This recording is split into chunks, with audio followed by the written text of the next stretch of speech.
glorificar em todo tempo ao Senhor. É no nome de Jesus que oramos. Amém. Boa noite, graça e paz. Queridos, abra sua Bíblia, por favor, no livro de Gênesis. Isso, pode permanecer de pé, vamos ler de pé hoje. Glória a Deus, aleluia. Gênesis capítulo 11, e nós vamos ler o verso de número 1. Gênesis 11, a partir do verso de número 1.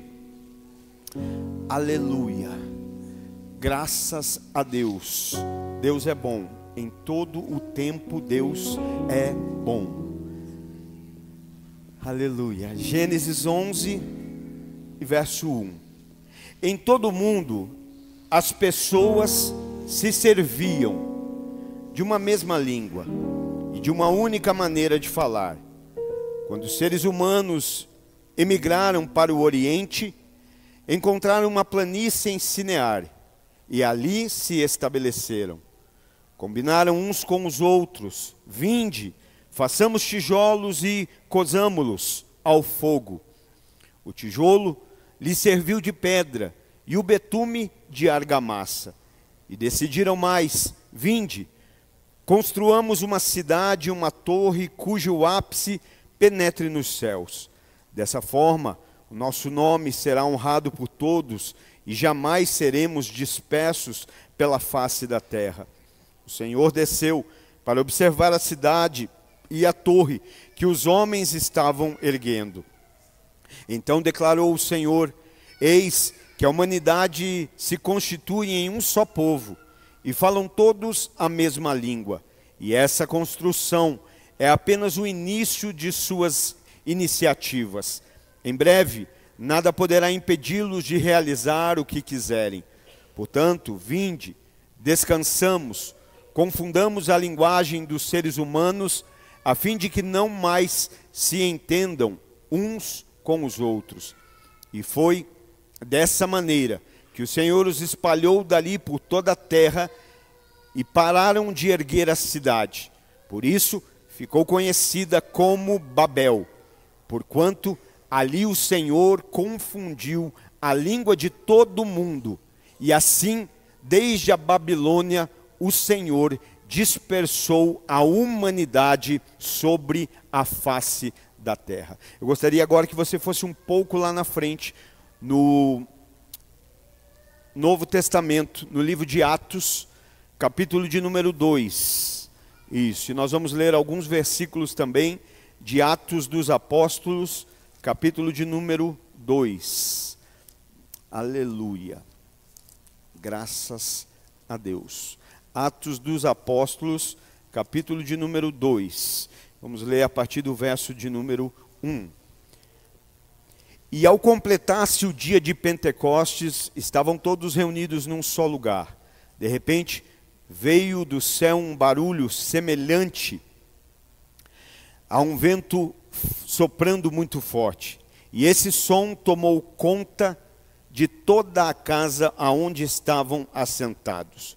E viram o que parecia línguas de fogo, que se separaram e pousaram sobre cada um deles. Todos ficaram cheios do Espírito Santo e começaram a falar noutras línguas conforme o Espírito os capacitava. Havia em Jerusalém judeus devotos a Deus, vindo de todas as nações do mundo. Ouvindo-se o som, ajuntou-se uma multidão que ficou perplexa, pois cada um os ouvia falar em sua própria língua. Atônitos e maravilhados. Aleluia. Glórias a Deus. Atônitos e maravilhados, eles perguntavam: acaso não são galileus todos esses homens que estão falando? Então, como os ouvimos cada um de nós em nossa própria língua materna? Partos, medos e elamitas, habitantes da Mesopotâmia, Judeia e Capadócia, do Ponto e da província da Ásia, Frígia, Panfilha, Egito e das partes da Líbia próximas a Cirene, visitantes vindo de Roma, tanto judeus como convertidos ao judaísmo, cretenses e árabes. nós os ouvimos declarar as maravilhas de Deus em nossa própria língua. Atônitos e perplexos, todos perguntavam uns aos outros: que significa isso? Alguns, todavia, zombavam deles e diziam: eles beberam vinho demais. Amém, graças a Deus. Pode se assentar, querido. Tome aí o seu lugar. E vamos meditar um pouco nessas duas passagens bíblicas tão importantes para nós, que estamos dando início nessa noite, nessa nova série de mensagens intitulada A Obra de Deus versus a Obra do Eu. Aprendendo a fazer a obra de Deus com o Deus da obra. Talvez nesse momento, quando nós falamos acerca de obra de Deus, alguns já podem estar pensando aí e dizer: então talvez eu não precisaria estar aqui, porque eu não faço nada na obra. Eu não sou um obreiro, eu não sou um pastor, eu não sou um líder, eu não sou nem um voluntário talvez, então talvez esse tema não é para mim. Mas esse tema tem a ver com o nosso chamado. Falar da obra de Deus tem a ver com o nosso chamado. E aí você pode dizer: então agora é que confirmou de vez, pastor, porque eu não tenho chamado. E aí eu te pergunto: se você tem filhos, você tem um chamado, ser pai. Se você tem filhos, você tem um chamado, mulher, ser mãe. Se você tem uma esposa, você tem um chamado, ser esposo. Se você tem um marido, você tem um chamado, ser esposa. Então, não apenas falaremos do ministerial, mas isso tem a ver com a nossa vida. Há 15 anos atrás eu não tinha certeza do meu chamado pastoral, mas eu tinha certeza do meu chamado para ser pai, porque eu já tinha filhos. Eu ainda não tinha ovelhas, mas eu já tinha filhos. Então a certeza do meu chamado como pai era evidente. O chamado pastoral foi queimando e ficando claro no decorrer. Então às vezes a gente abre mão daquilo que já temos. Se você tem uma família, tem filhos, tem esposo, você tem um chamado. E a obra de Deus é viver de acordo com o chamado que Deus tem para você no lar. É claro que isso vai englobar o ministério, vai englobar a obra dentro da igreja, mas é só para ninguém se sentir excluído. Muito pelo contrário, porque eu acredito fielmente que a verdadeira obra de Deus começa dentro de casa. A verdadeira obra de Deus começa entre quatro paredes, começa no lar, começa no meio da família. Então Deus me deu a direção do Espírito Santo para nós fazermos um paralelo, traçarmos aqui, entre essas duas passagens, entre essas duas citações de Gênesis 11, que fala um pouquinho da Torre de Babel, e Atos capítulo 2, que fala do dia do Pentecostes. Então, Gênesis 11 fala da construção da Torre de Babel, e Atos 2 fala da descida do Espírito Santo. Nós estamos falando acerca de obra, e obra fala de construir, obra fala de edificar. Quando alguém está edificando algo, uma obra está em realização.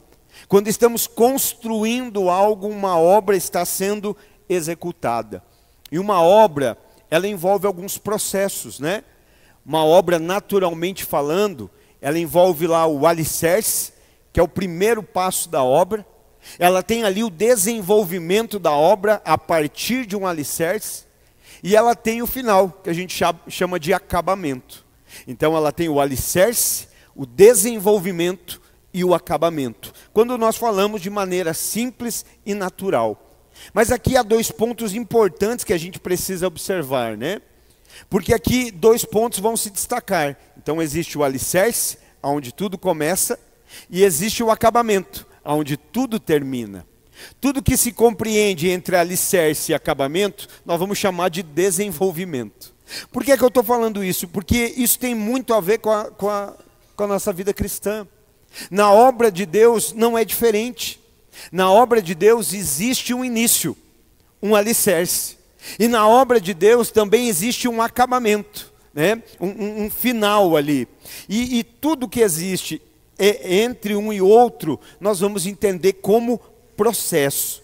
Então na vida com Deus, na vida ministerial, na obra de Deus, no cristianismo, existe um alicerce, onde tudo começou, E existe um acabamento, onde vai ser o findar, né? E eu gostaria então de chamar o alicerce de origem e o acabamento de destino. Tudo que compreende entre origem e o destino, nós vamos chamar de processo. Então, entre a origem e o destino tem o processo. Aonde está a origem? A origem está no novo nascimento. Quando nascemos de novo, é o alicerce, a origem. E o destino? O que é o destino? O destino é a eternidade com Jesus. E entre o novo nascimento e a eternidade com Jesus, o que nós temos? A nossa caminhada cristã aqui. O nosso processo, o desenvolvimento, né? E isso é muito, muito importante, porque a partir de um alicerce, né? Pensando num acabamento, é a forma que a gente vai viver o desenvolvimento, não é isso? Ninguém deixa para pensar no acabamento da casa no final. Na verdade, muitas pessoas, antes mesmo de começar o alicerce, já sabem como ela quer ficar. Pois bem, Deus também. Antes mesmo da gente pôr o primeiro tijolo, você já está pensando, mas eu vou pôr isso, vou fazer o acabamento daquilo. Não é assim? Você já imagina pronto. Então, na vida cristã também é assim. Desde lá da origem, do alicerce, do novo nascimento, Deus já tem um plano para nós da eternidade, que é o acabamento. E alicerce, origem e acabamento, destino, precisam determinar o desenvolvimento.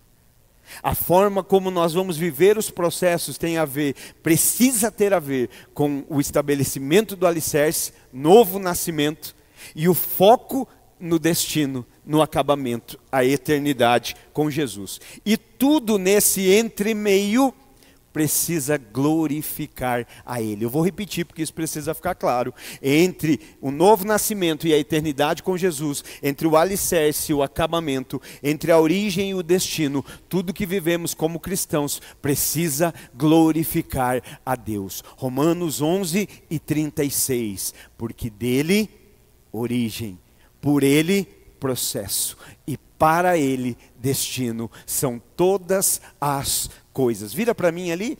A ele seja a glória. Por quanto tempo? Perpetuamente, para sempre. Amém. Posso ouvir um amém da igreja?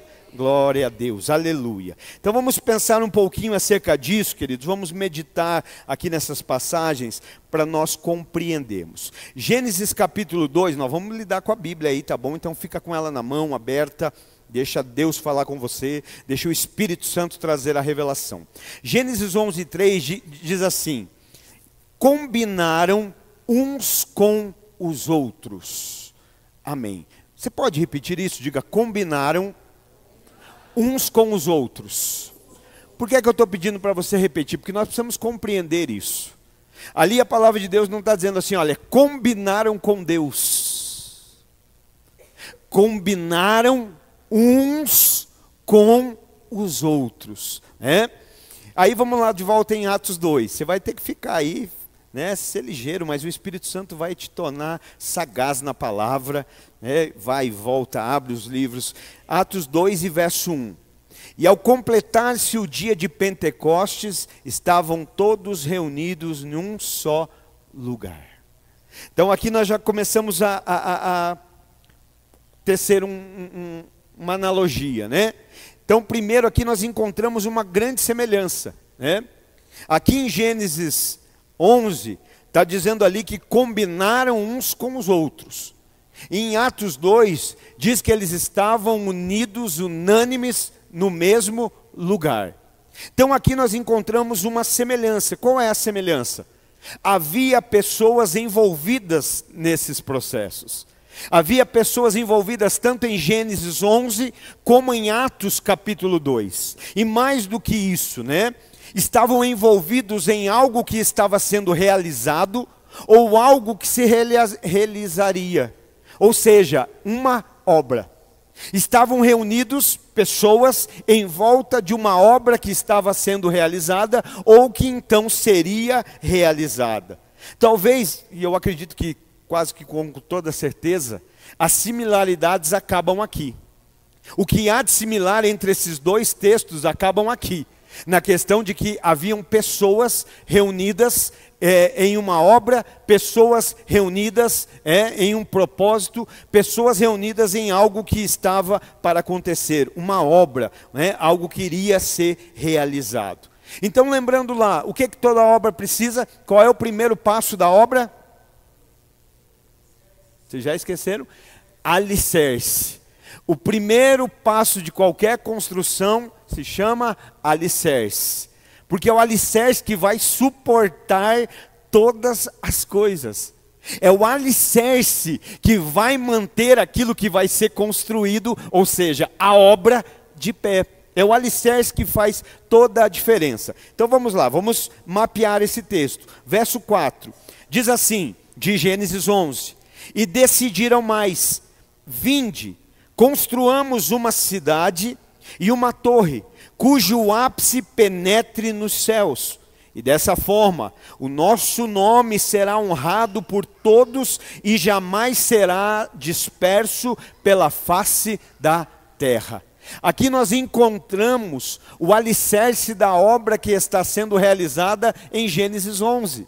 Olha aqui, o que está dizendo ali? Essa é a origem, esse é o ponto de partida, esse é o alicerce da construção de Gênesis 11. O que é que eles estão dizendo? Olha, decidiram eles, lembra, primeiro eles estão reunidos. Combinaram uns com os outros. Depois de combinar, o que eles fazem? Eles decidem. Decidem o que? Gente, vem e vamos construir uma cidade e uma torre. E uma torre tão grande que o ápice, o cume dela vai tocar o céu. Vai ser algo tão grandioso que vai tocar o céu, vai penetrar o céu. Penetrar significa entrar, acessar. Vai acessar o céu. E dessa forma o nosso nome será grandioso.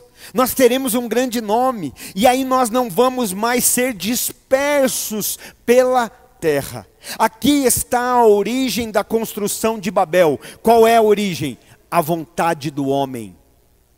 A base, o alicerce da construção de Gênesis 11 é o quê? A vontade e os desejos humanos. É o homem dizendo, façamos. É o homem dizendo, combinamos. É o homem dizendo, não seremos mais espalhados. É o homem, ou seja, tudo tem a ver com o nós. Tudo tem a ver com o eu. Está entendendo? A base da construção que está sendo estabelecida em Gênesis 11 é a vontade humana.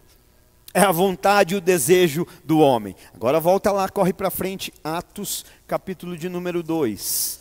Nós vemos a base, o alicerce da construção, da edificação que está para ser realizada em Atos 2. Atos 2 e verso 1 diz assim: E ao completar-se o dia de Pentecostes, estavam todos reunidos em um só lugar.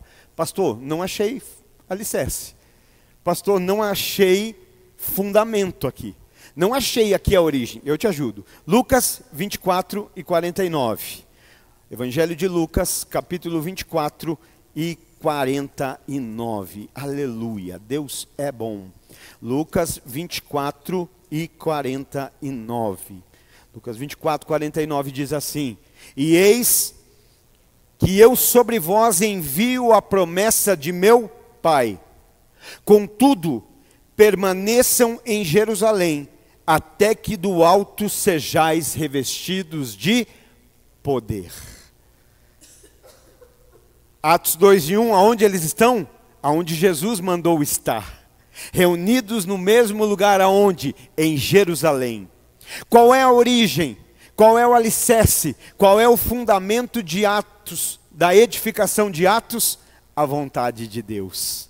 A direção do Pai, a direção de Jesus, a palavra de Jesus. Consegue compreender?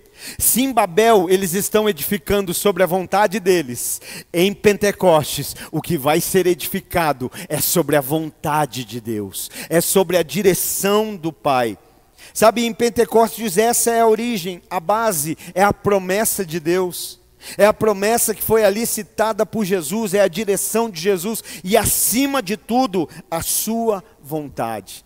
Pois bem, pensa hoje nisso, como pai, como esposa, como marido, como profissional, como obreiro, como músico, como pastor, como pregador.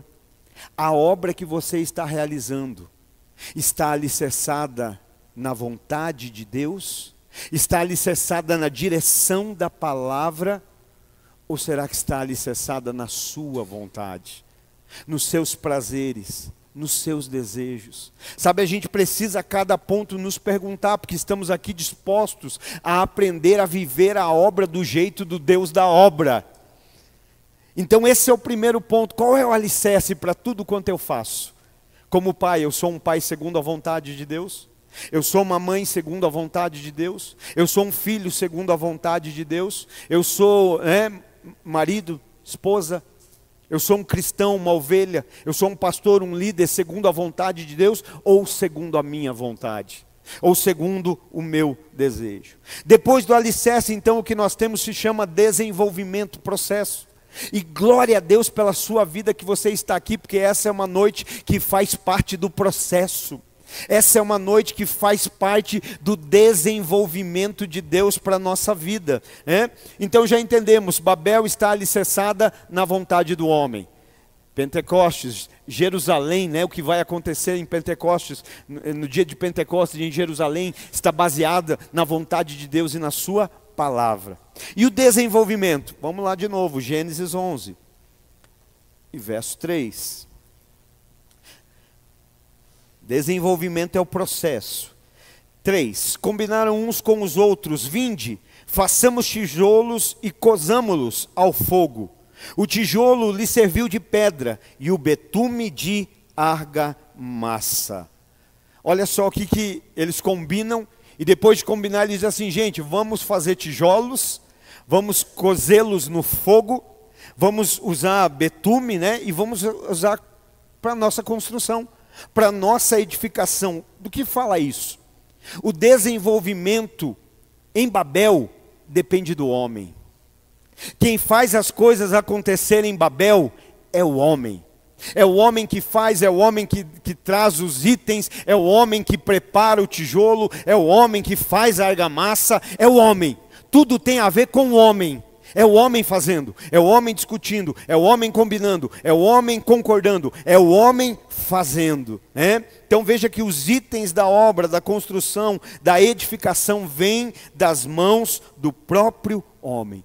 E mais do que isso, o que o texto diz, que eles dizem: vamos fazer uma grande torre, que o ápice dela, o cume, a ponta, a extremidade, rompa o céu, acesse o céu. Olha só, é o homem com os seus métodos naturais e carnais querendo entrar no céu. É o homem com os seus métodos, com as suas estratégias, com os seus recursos, a partir da sua vontade, querendo penetrar o céu, querendo acessar o céu. Mas em Atos 2, vamos lá, vamos voltar lá. Atos 2, aleluia. Vamos ver o desenvolvimento de Atos 2. Glória a Deus. Atos 2, e agora vamos ler o verso de número 2. Babel é o homem fazendo. Babel é o homem gerando. Babel é o homem, a vontade do homem. Verso 2 de Atos. De repente, veio do céu. Veio da onde, gente? Não, fala como quem crê, como quem está na obra. Veio da onde? Céu, aleluia. Veio, de repente, veio do céu um barulho, semelhante a um vento soprando muito forte. Olha o homem em Babel falando: traz tijolo, traz argamassa. Olha o homem em Babel falando: traz, né, recurso para a gente construir.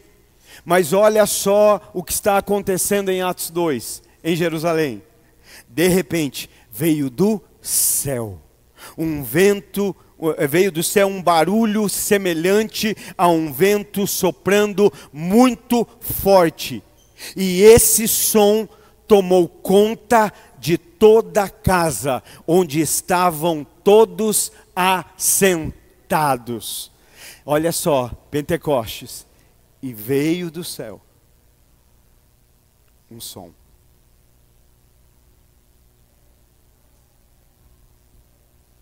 um barulho, como de um vento muito forte, e encheu a casa. E todos foram cheios do Espírito Santo.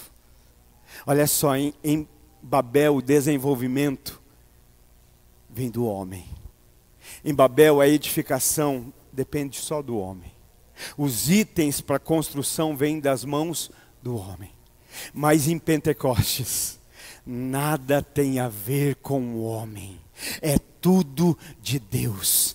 Vem do céu, vem de Deus, é a ação de Deus. Tem a ver com o Espírito Santo. O relevante ali não é o que os homens fazem.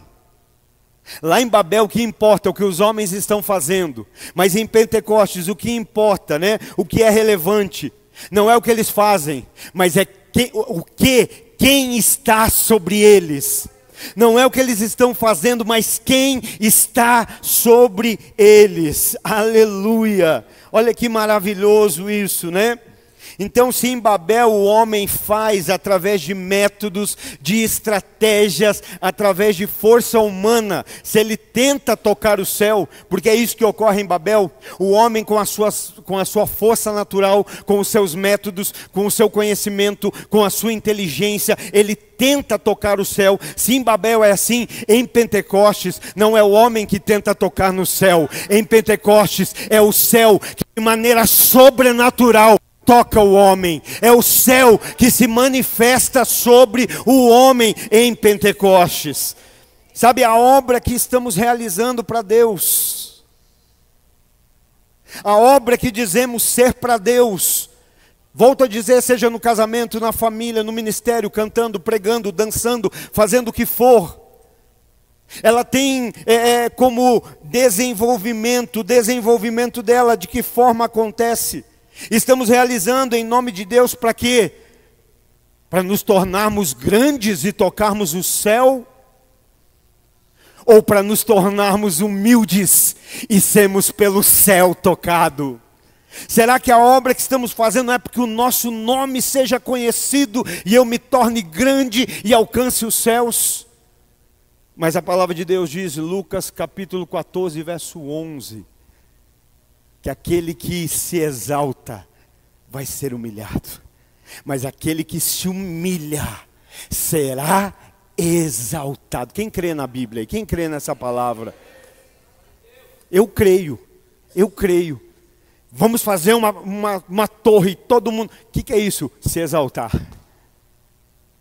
A obra de Deus não é para a gente se exaltar. A obra de Deus é para a gente se humilhar cada vez mais e dizer, eu, depois de ter feito tudo, como diz Isaías, depois de ter feito tudo, não passo de um pano de imundícia, de um trapo de imundícia. Obra de Deus não é para glorificar ou engrandecer o homem. Obra de Deus é para que Deus seja glorificado, exaltado e engrandecido através da vida de um homem. Eu acredito nisso. Por isso nós precisamos pensar. Vamos lá, origem, desenvolvimento, acabamento. Vamos ver o acabamento da obra de Gênesis 11. Aleluia. Glórias a Deus. Qual é o intuito? Aonde é chegar? Aonde é o propósito de chegar? Já lemos, mas vamos ler de volta o 4.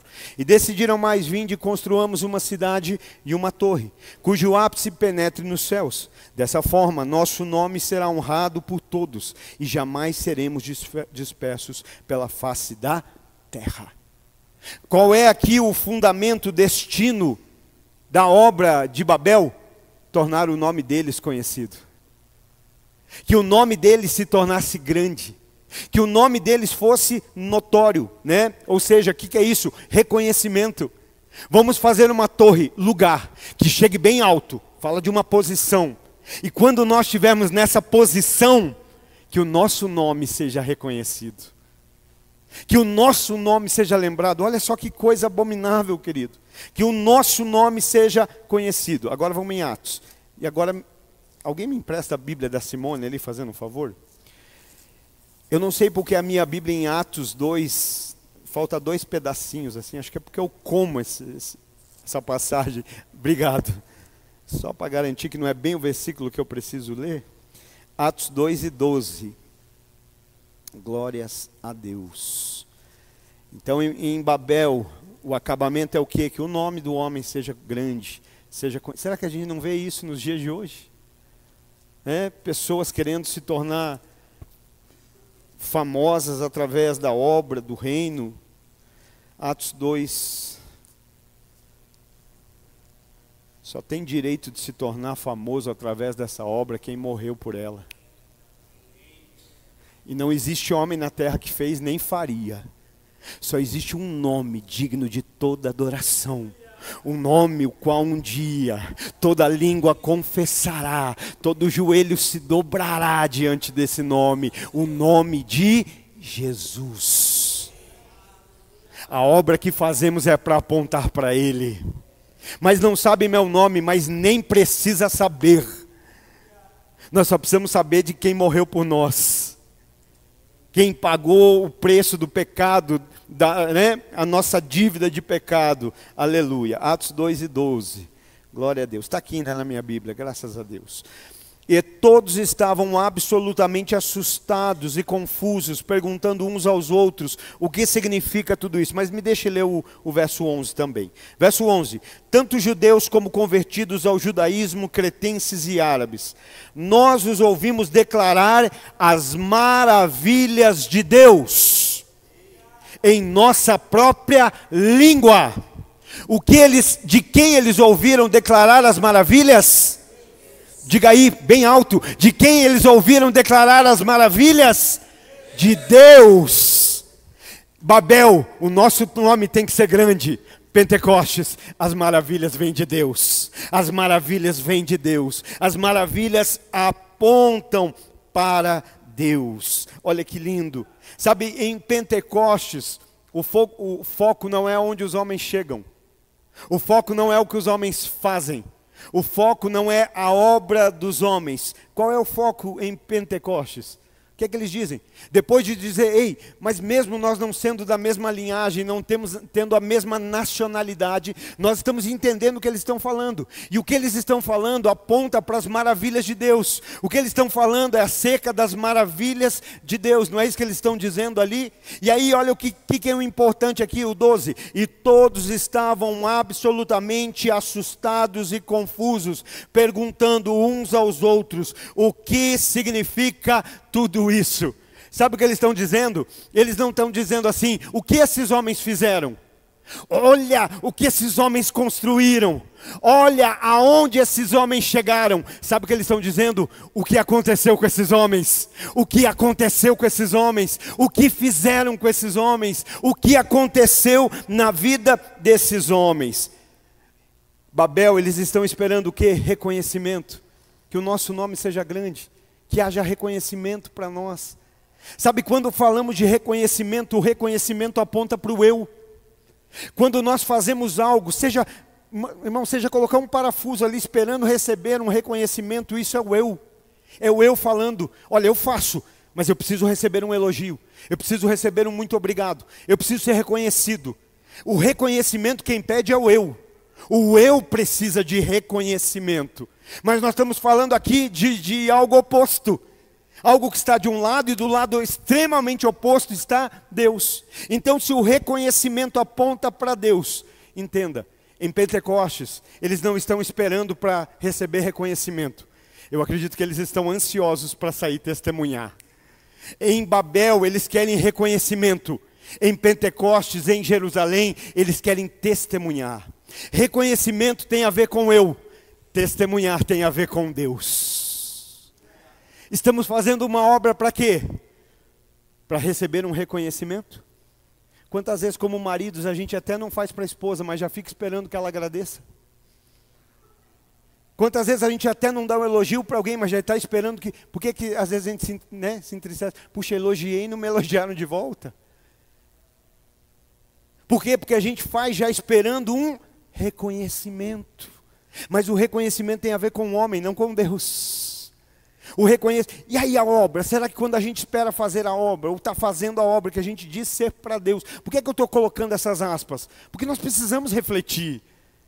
Fazer a obra não significa que é para Deus. Quando nós começamos a aprender com o Deus da obra, como faz a obra dele, talvez aqui no checklist a gente vai dizer, caramba, eu estava perdido e não sabia.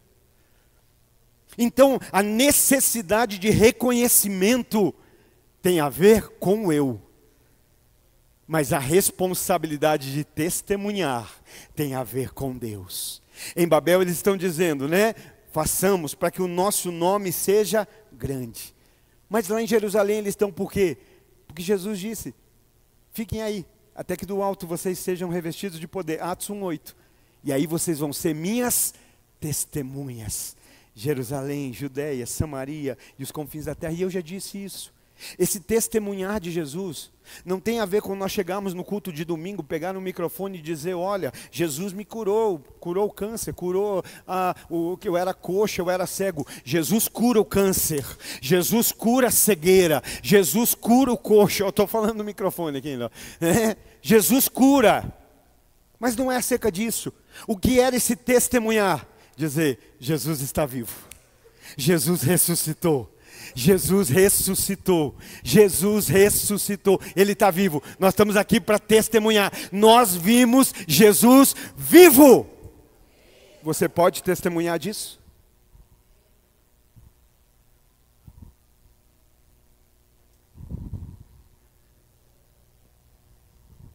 Qual o ponto necessário para alguém testemunhar que Jesus está vivo?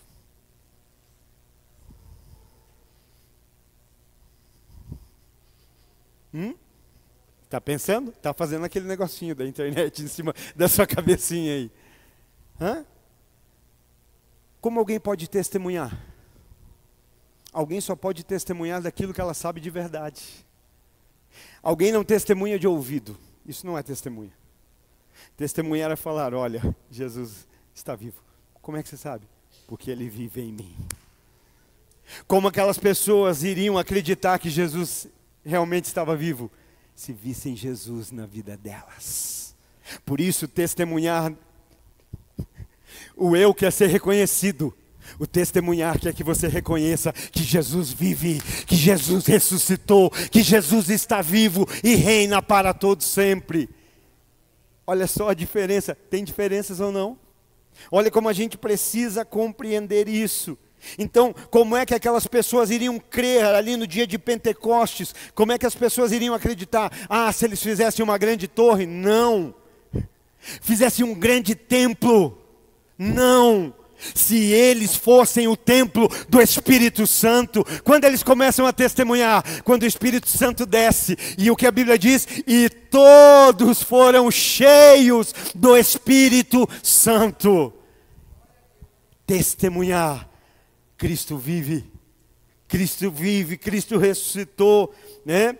Então, olha como esse ponto é crucial para nós entendermos.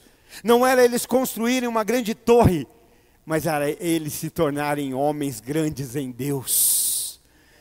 Era eles se tornarem pessoas grandes em Deus, né? O que nós vamos encontrar a partir disso? Algo me chamou muito a atenção ali em Gênesis 11, e o verso 3, parte B. Que quando eles combinam acerca do que vão fazer, o que eles fazem?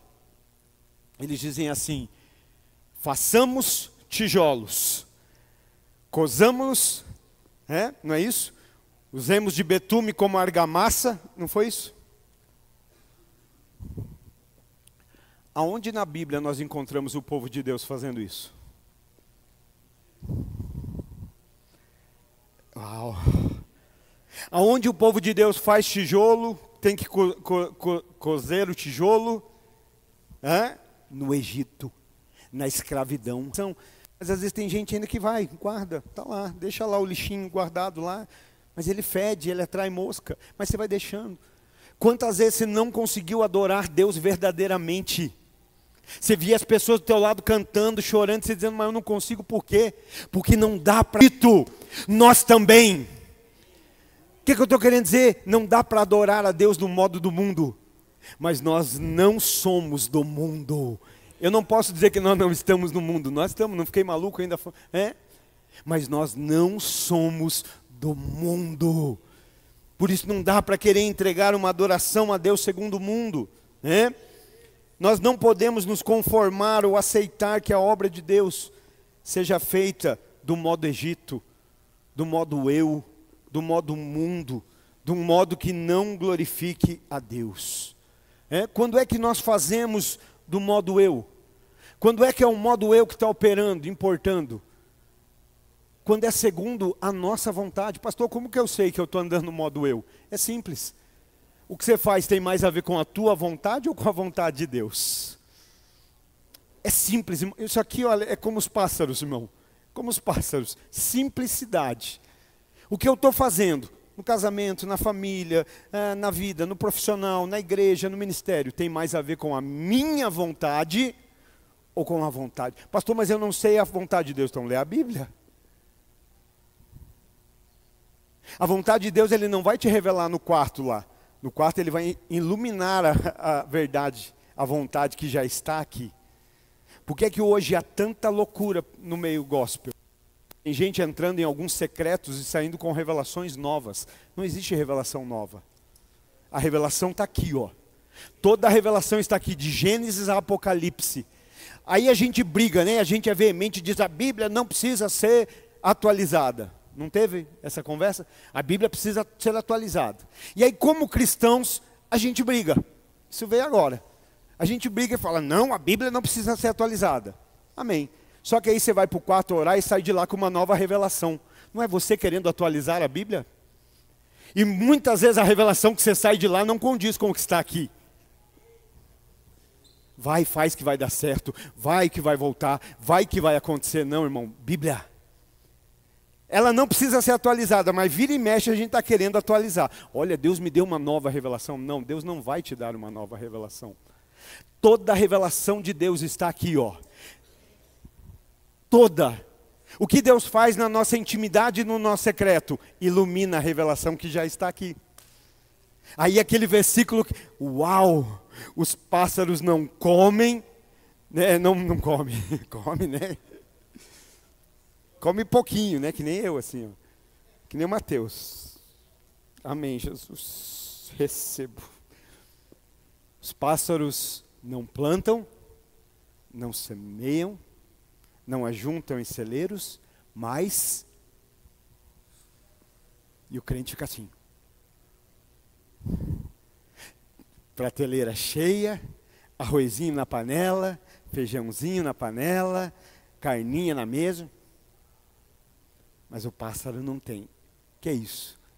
Iluminação da revelação. Está entendendo? Um pássaro que é tão insignificante, Deus cuida. Como não vai cuidar de vós? E aí quando eu entendo que Ele cuida de nós, como ficar de boca fechada? O problema é que a gente fica de boca fechada quando não deveria e fala.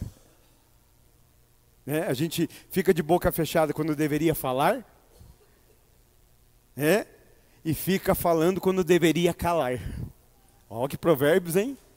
A gente cala quando deveria falar e fala quando deveria calar. Por quê? Porque está nos faltando revelação. Tiago diz isso. Seja pronto para ouvir, tardio para falar. Então olha que coisa linda. Então, às vezes nós estamos querendo fazer como? Desse modo. E se é do meu jeito, se é na minha vontade, pensa, hoje a obra que você faz como um pai, como uma mãe, como um marido, como uma esposa, como filhos, como profissional, como obreiro, como voluntário, como cooperador, como pastor, põe na balança, a forma que você faz tem mais a ver com o eu ou com Deus? Tem mais a ver com a tua vontade ou com a vontade de Deus? Tem mais a ver com reconhecimento ou com testemunhar? Tem gente que testemunha até de boca fechada, gente. Cristo vive. Cristo vive. Filipenses diz o quê? Que Ele se esvaziou e tomou forma de servo. Quem quer reconhecimento não consegue servir. Não muitas vezes e por muito tempo. Serve esporadicamente. Quando o reconhecimento não vem, não sirvo mais. Mas Jesus se esvaziou e tomou forma de servo. Então eu acredito que quando a gente tem a mesma atitude, nós estamos testemunhando. Alguém olha e diz, caramba, essa pessoa só pode ser Cristo na vida dela para ela servir desse jeito. Ninguém elogiou, Ninguém notou, ninguém comentou, ninguém tirou selfie, que hoje até na hora do socorro a igreja quer tirar selfie, né? A pessoa está lá envergonhada, passando fome, necessidade, a igreja leva a cesta, mas tem que tirar uma selfie, porque não basta a pessoa passar fome, temos que envergonhar. Mas a Bíblia diz que tua mão direita não veja o que a esquerda faz, ou vice-versa, né? Está na Bíblia.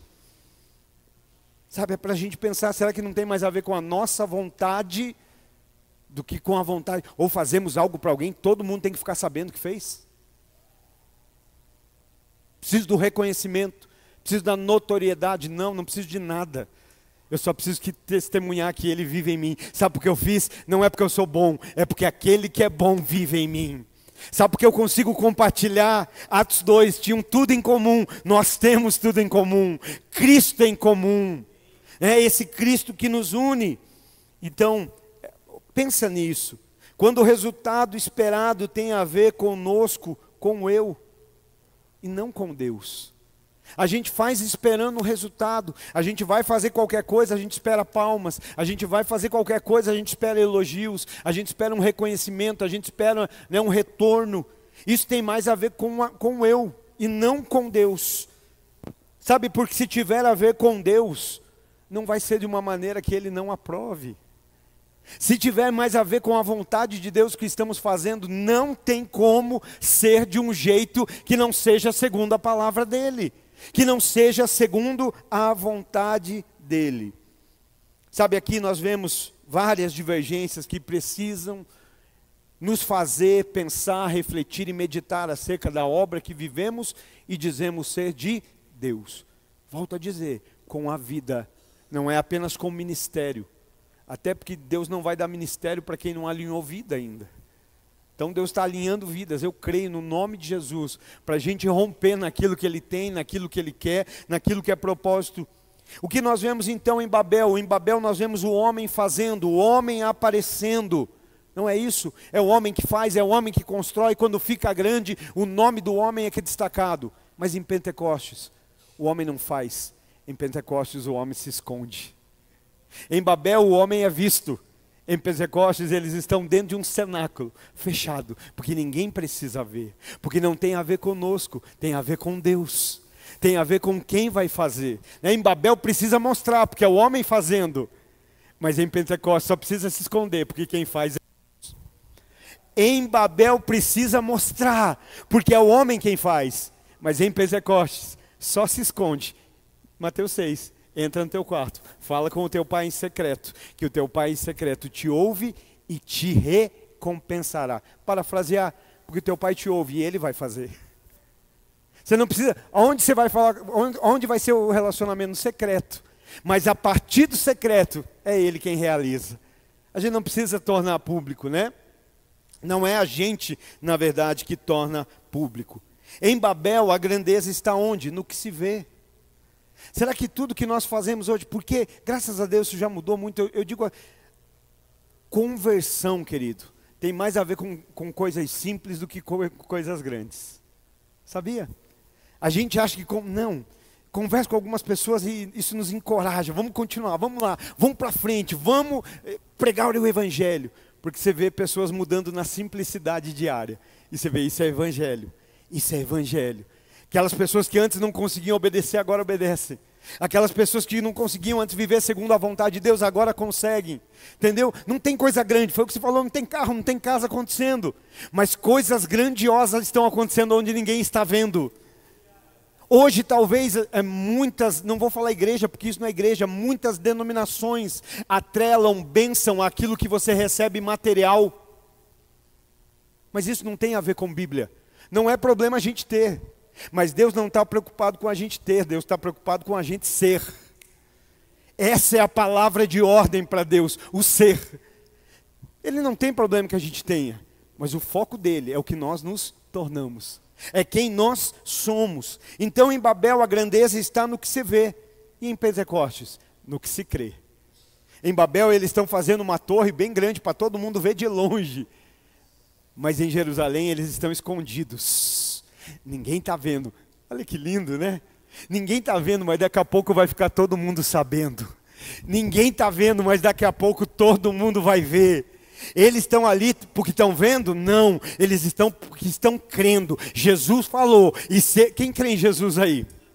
Quem crê na palavra? Então se ele falou, eu não estou vendo, mas eu estou crendo.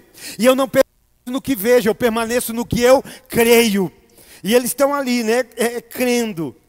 Sabe, querido, quem se preocupa mais com o fazer do que com o se tornar, não é errado fazer, de forma alguma. Mas quem está mais preocupado com o fazer do que com se tornar o que Deus deseja, na verdade não está preocupado em agradar a Deus. Porque a minha maior preocupação é o quê? Eu me tornar o Luiz que existe no coração de Deus. Existe um Luiz no coração do Pai, que eu ainda estou muito longe de ser. Mas todos os dias eu oro e digo, Deus, me dá graça para eu ser esse Luiz. Me ajuda a me tornar esse Luiz. Né? Então, quem está preocupado com o que faz do que com o que está se tornando, não está preocupado em agradar a Deus. Porque a preocupação de Deus não é que a gente faça. Vai fazer aqui, vai, mas só vai fazer depois de permanecer nele. Depois de estar com ele. Não é? Adão e Eva estavam bonitinhos, só se tornando, mas resolveram fazer o que não devia. Atrapalhou o processo. Processo. Entende? Com a gente é a mesma coisa. Como que a gente vai ficar feliz fazendo algo para Deus, que Deus não queria que a gente fizesse? Eu estou tão feliz que eu estou fazendo para Deus. E aí a minha pergunta é, você já perguntou se Deus queria que você fizesse? Você está feliz em fazer para Deus, mas Deus está feliz com o que você está fazendo? Percebe? Não, mas eu quero, eu senti, eu penso. Mas cristianismo não tem a ver com eu, tem a ver com Deus. Não é o eu, é Deus. Né? Então como Deus vai ficar feliz com a gente fazendo algo que Ele não quis, que Ele não queria que fizesse? E ali em Babel acontece algo interessante, né? Eles constroem, eles fazem, querem tocar o céu. E de repente Deus diz assim, me atraíram. Me atraíram. Foi atraído. Deus falou, vamos lá. Não, mas a obra está atraindo Deus. Essa obra atraiu Deus também. Vamos ler, porque eu não quero falar de mim mesmo. Vamos lá, Gênesis 11. Aleluia. 11:6. Então declarou o Senhor, eis que a humanidade se constituiu em um só povo e falaram toda a mesma língua. E essa construção é apenas o início de suas iniciativas.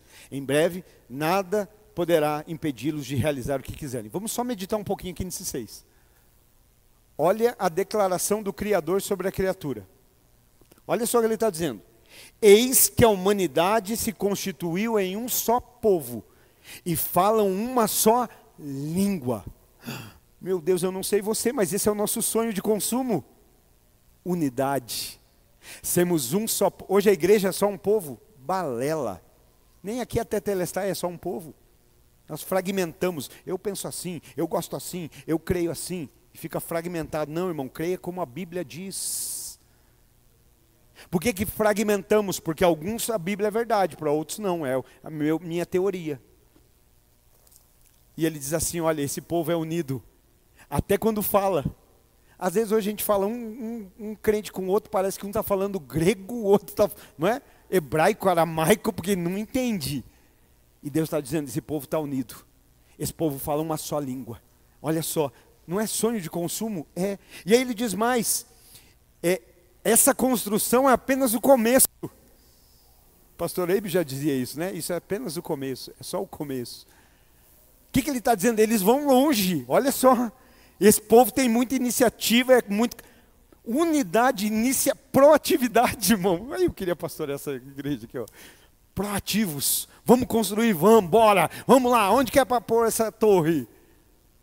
Unidade, proatividade, e aí ainda Deus diz, olha, e não vai haver impossível para eles. Tudo é possível a partir disso. Não há quem poderá impedi-los de realizar o que quiserem. Pensa aí.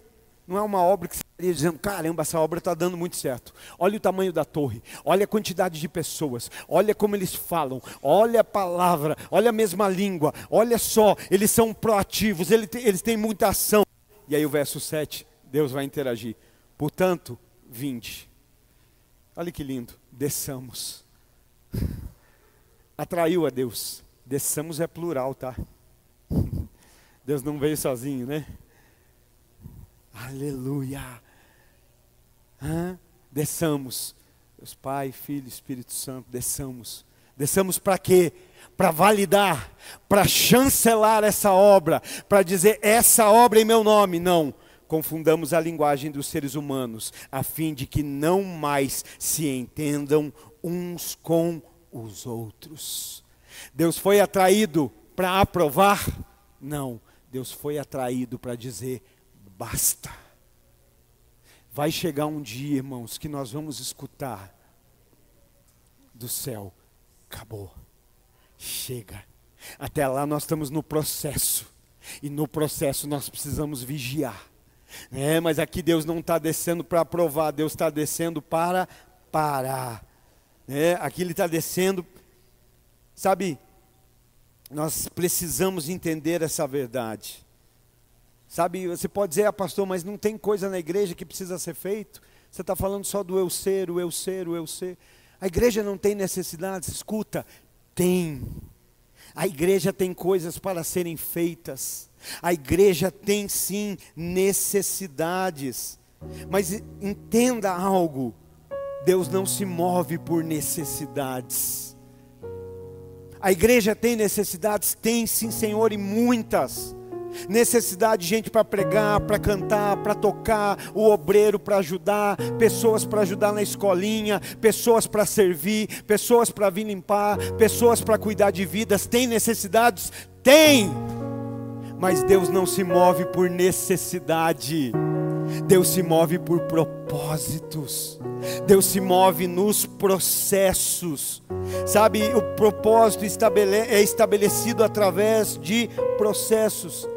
Deus usa a necessidade para estabelecer propósitos, mas Ele não abre mão de propósitos para suprir necessidades.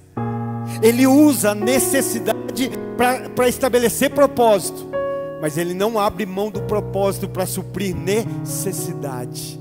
Deus não faz isso, sabe? Deus soluciona problemas, sim. Nós temos um Deus que é solucionador de problemas.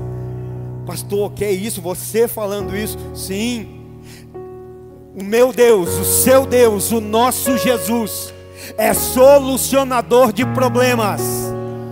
Só que Ele não soluciona mudando o resultado. Ele soluciona estabelecendo processos. O errado não é acreditar que Ele soluciona. O errado é acreditar que Ele soluciona da maneira errada. Senhor, muda meu casamento. E Ele diz, tá bom, posso estabelecer um processo em você? Senhor, muda minha vida financeira. Tá bom, posso estabelecer um... Deixa de ser trambiqueiro. Ele não vai mudar o resultado. Agora se converteu, tá bom, eu vou lá e mudo o resultado. Não, filho. O importante para mim é que o resultado é o processo que você vive até chegar no resultado. Não é isso que a gente quer na igreja? Senhor, me cura. Senhor, me prospera. Senhor, abençoa meu casamento. Senhor, soluciona esse grande problema. E Ele está dizendo para a gente há quanto tempo eu quero. Mas eu quero não mudar o resultado, eu quero mudar o processo, que culminará num resultado diferente. Pega essa, eu quero mudar o processo. Eu quero mudar o processo, diz o Senhor, que culminará num resultado diferente. Tem mãos levantadas, erguidas para dizer, Senhor, faz o processo. Estabelece o processo. Eu creio, aleluia. Existe uma libertação que precisa acontecer no Egito. O que é isso? Necessidade. Só que Deus não fala assim, pega qualquer um e faz dele um libertador. Deus não pega qualquer um e diz lá no mar. Aonde tem alguém onde eu posso começar um processo hoje? Aonde tem alguém? Aonde tem alguém? Tem alguém, Senhor, dentro de um cestinho de junco com betume dentro do Nilo. vai começar o processo, vai ser adotado pela filha de Faraó. 40 anos vivendo como filho da filha de Faraó. Acabou o processo? Não, está só começando. E agora? Vai para o deserto cuidar de ovelhas. A ponto de um momento Moisés já não saber mais o que é fala e o que é balido. Porque é processo. Depois de 80 anos, o que acontece? Deus disse: você está pronto. O processo estabeleceu o resultado. Vai libertar meu povo. Vai ser um libertador. Vai vir uma fome no Egito. Fome é necessidade? Irmão, eu estou com fome. Sei você, vai acabar. Fome não é necessidade? É, tem fome. Então, está aqui meu cartão, vai lá e enche os celeiros. Pensa o cartão de Deus, irmão. Nem o Black pode. Não, vai ter fome? Vai. Deixa eu achar alguém para o processo. Deixa eu achar alguém. Ei, o teu feixe é maior do que os feixes dos teus irmãos. Ei, um dia você vai ver o sol, a lua e 11 estrelas se curvando diante de você. Aleluia. Está disposto ao processo? Processo tem rejeição. Processo tem abandono. Processo tem cisterna. Essa era a hora que você estava dando glória a Deus, irmão. O processo tem casa de Potifar. O processo tem prisão. O processo tem abandono de novo na prisão. Mas um dia alguém diante do rei diz: esqueci de um homem, esqueci do José. Ele interpreta sonhos, ele tem revelação, porque ele é um homem de processos. Deus está dizendo: agora é a hora do resultado, José. Se aceitou o processo, eu posso te usar. O que o Egito teria? Escravidão, problema, certo? O que um problema exige? Uma solução. O que o Egito teria? Fome, problema. O que o problema exige? Solução. Mas pensa comigo, Moisés saindo da casa de Faraó para ser solução. Imagina José, o filho queridinho do papai, saindo para ser solução. O que você enxerga neles? Solução ou um problemão? Por isso é necessário o processo, porque o processo transforma aqueles que antes eram um problema em solução nas mãos de Deus. Moisés, José, Paulo, tem um encontro com Jesus, se converte, ninguém queria andar com o cara. Os caras aqui, eu não confio ainda nele. Vai passar anos em Tarsis. Ou seja, Deus dizendo: volta para a tua terra natal. A nossa história começou, mas tem processo. Eu não vou direto para o resultado. Tem alguém entendendo isso aqui nessa noite? Dá glória a Deus pelo processo. Volta para Tarsis, que lá de Tarsis um dia eu vou te tirar para ser resultado, para ser solução. Mas não pule o processo. Não pule etapas, não queime fases do processo. E aí eu fico pensando em nós, sem o processo, o que somos na mão de Deus? Solução? Problemas existem, necessidades existem, mas Deus não se move por necessidade. Deus usa a necessidade para te despertar para o processo. E depois de te despertar para o processo, Ele vai te usar para a solução da necessidade. Entendeu? Entendeu? Deus não compromete o propósito pela necessidade, mas usa a necessidade para o propósito. A necessidade desperta para o propósito, mas o propósito não pode ser largado para suprir uma necessidade. Tem uma necessidade de fazer, eu sei, mas eu ainda estou no processo. E por isso eu não burlo, eu não, se aqui não me deixarem, eu vou para outro lugar. Queima etapa, queima fases. Não soluciona a nossa vida e não soluciona a vida de ninguém ao seu redor também. Acabamos nos tornando em criadores de problema, né? Aleluia. Sabe, nós precisamos parar de querer impor tempo para Deus, para Ele mudar o resultado. Não, Deus só tem que mudar o resultado. Não, Deus não muda o resultado. O que precisa é o quê? É nós dizemos: Senhor, tá bom, eu aceito no teu tempo o processo. Quer ver o resultado mudar? Entra no processo. Eu tenho visto isso, gente. Pessoas que passaram anos: não quero, eu sou assim, nasci, o espírito da Gabriela, né? Nasci assim, vou crescer assim, vou morrer assim, Gabriela. E de repente entenderam que sem processo não tem resultado. E eles dizem: eu quero entrar no processo, eu quero estar de... E aí você começa a ver o resultado mudar. Não tente mudar o resultado, mude o processo. Entra no processo, aceita o processo. Culto após culto, o que nós estamos fazendo? Com uma grande seta dizendo: processo, entra no processo. Origem, nasceu de novo. Acabamento, eternidade com Jesus. Resto, processo. Sabe, resultado é a consequência do processo. É Ele quem determina o resultado. A igreja tem necessidade, volto a dizer, cantor, pregador, obreiro, cooperador, voluntário, servo, tudo que você imaginar. Tem. Mas Deus não vai se mover na necessidade. Nós não movemos o coração de Deus por necessidade.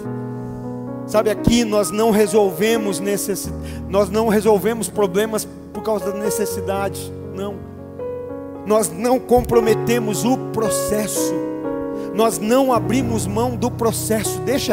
Na verdade, irmão, vou confessar, a gente cria mais necessidade não abrindo mão do propósito. Eu não canto, então também não faço mais nada. Que tem mais necessidade. Mas Deus não se move por necessidade. Não se move.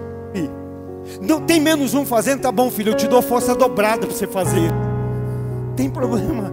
Mas não vamos negociar propósitos, valores eternos por necessidades passageiras. Não vamos negociar valores eternos por necessidades passageiras.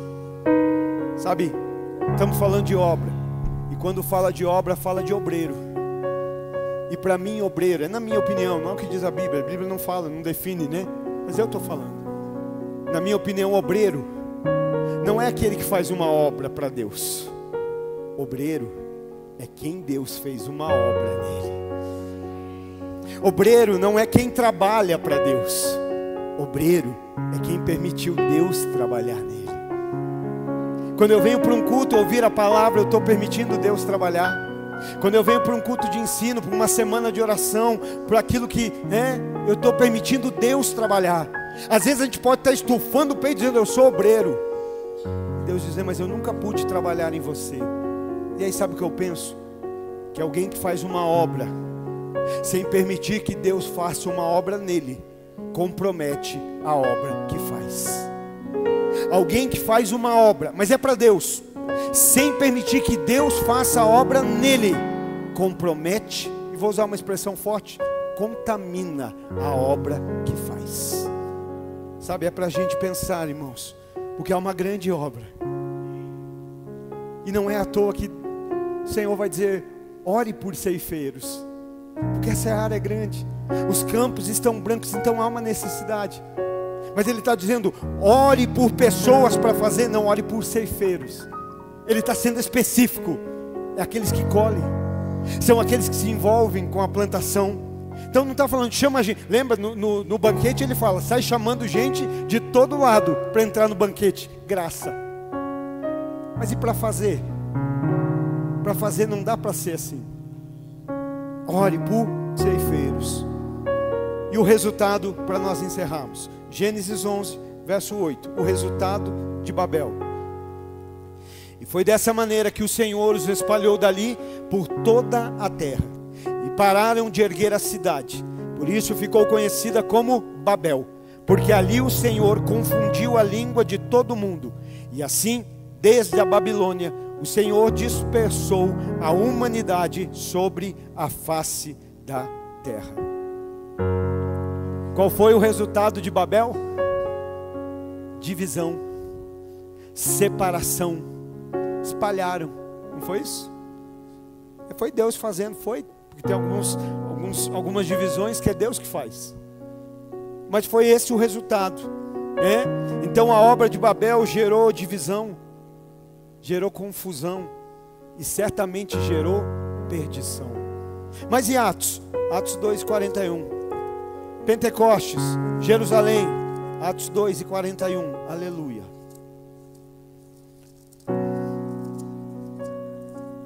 Atos 2:41. Glória a Deus.